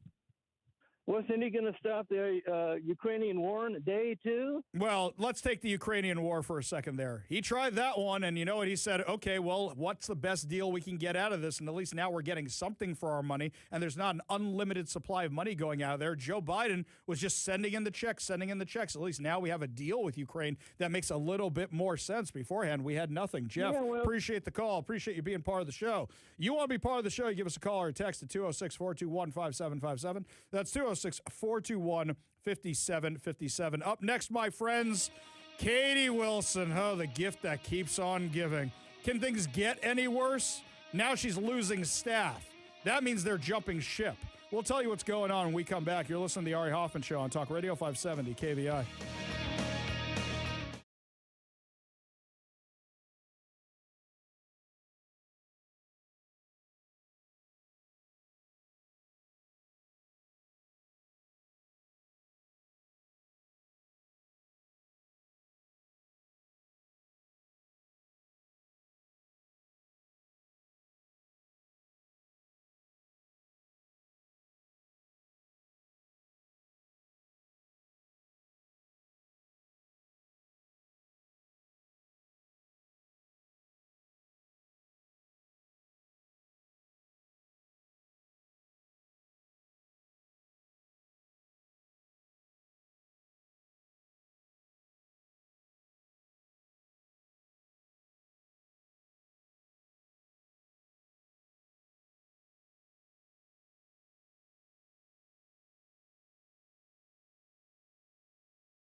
Welcome back to the Ari Hoffman Show. Just a reminder, we are running 2 contests today, my friends. That's right, 2 contests. The first one is you can win a pair of tickets to an advanced screening of Disclosure Day, Steven Spielberg's latest flick, which is going to be at AMC South Center on June 8th. You go to KVI website, that's kvi.com, to enter to win. You can only enter over on the website. The other one is you can win a pair of tickets to the Roy Rodeo, which is going to be next Saturday and Sunday. That's next Saturday and Sunday, June 6th and June 7th, which means on next Saturday, Kevin himself, Camaro Kev, as he says, Kevin will be there. Mr. KVI himself will be out there, along with young Zach. And on Sunday, you get to see me. Now, you can win 2 tickets to the Roy Rodeo by texting the word ROPE. That's R-O-P-E, as in I'm going to rope myself a Bronco. Text the word ROPE, R-O-P-E, to 206-421-5757. That's 206-421-5757 for your chance to win. Did you know that Seattle just dropped $60 million to buy a 150-unit apartment building in Belltown, right near Pike Place Market and the waterfront? So we don't have money for anything around here, but we're going to buy a whole bunch of apartments for the homeless people. You know what, Kevin, I've been doing life wrong. I should just identify as homeless. I get a free apartment. I get a free phone. What else am I going to get paid for? I get food cards. I get free medical care. I can learn to do drugs. Well, that's probably not good long term. But look at all the free stuff I get. I am doing life wrong. I can have a Belltown apartment if I identify as homeless. $60 million in a city that doesn't have the money? Are you kidding me with this? But that's what Seattle's spending. Well, looks like somebody's jumping ship from Katie Wilson's staff. It's the latest exodus from her staff. John Grant, a senior advisor on homelessness, has resigned. Do you think that's because the dude used to work for Lehigh? And he goes, wait, if we just drop $60 million on this building, I know the perfect guy to run it, and then I don't have to deal with Mayor Forehead anymore. Then I can just run the thing myself. This is great. I can go back to Homeless Inc. Is that what it was? Or do you think he got tired of Katie Wilson? Which one is it? They're basically carrying out the guy's plan. From the beginning, she said, we need more housing, we need more housing, we need more housing. Not, we need, drug treatment, and we need mental health services. No, we need more housing, right? In the statement of Como News on Wednesday, Interim Chief of Staff Esther Handy, her Chief of Staff is gone too. So now you got Esther Handy, who's the new Chief of Staff, right, her, said Grant chose to resign effective June 1st after playing a key role in advancing the mayor's highest priority, accelerating the development of new shelters with wraparound services to bring people inside. How do you think that's going to go? So you do the $60 million purchase, and then dude goes, hey, I know who can get that six-figure salary running that thing. Is that what it is? Hang on a second. Handy said Grant helped develop and implement the mayor's Shelter Accelerator executive order. Worked to pass three key pieces of legislation and provide support to Seattle social housing developer through a key period. We thank him for his work in these critical first few months of the new administration and wish him the best going forward. According to Como News, Grant served as a senior policy advisor specializing in housing and homelessness since Wilson's term began, but prior to that, he had spent just shy of 5 years as chief strategy officer for the Low Income Housing Institute, an organization that develops, owns, and operates housing for the benefit of low-income homeless and formerly homeless individuals in Washington state. Oh, wait a minute. I see what's going on here. So what happened is you guys bought the thing he wanted you to buy, and now he accomplished it. So I accomplished what I wanted. I'm out of here.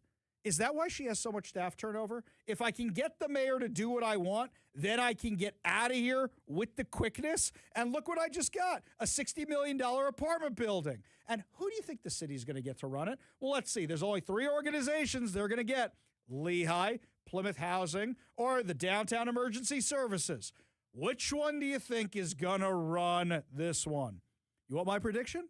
My prediction is there's going to be an announcement soon. You know that apartment building we bought down near the waterfront? Hey, we just got Lehigh to run the thing. Or it's going to be, hey, we got Plymouth Housing to run the thing. Guess who's going to be working for Plymouth Housing? John Grant. Just watch. Just watch. I am never wrong about these things. Just watch. Just watch. I guarantee it. Up next, my friends, lots more to discuss. Pete Serrano is going to be stopping by to tell us about the Department of Justice taking on Turd Ferguson and his radical agenda, my friends. That's right. He's going to come give us the full skinny on what Turd Ferguson is doing to prevent ICE agents from actually doing their jobs here in Washington. Also, don't forget, my friends, happening right now over on the website, you can win a pair of tickets to an advanced screening of Disclosure Day at AMC South Center. Just head on over to KVI.com right now to do it. Make sure you go on over there while you're there, subscribe to the podcasts, and enter to win, and make sure to become a KVI insider. You're listening to The Ari Hoffman Show on Talk Radio 570 KVI.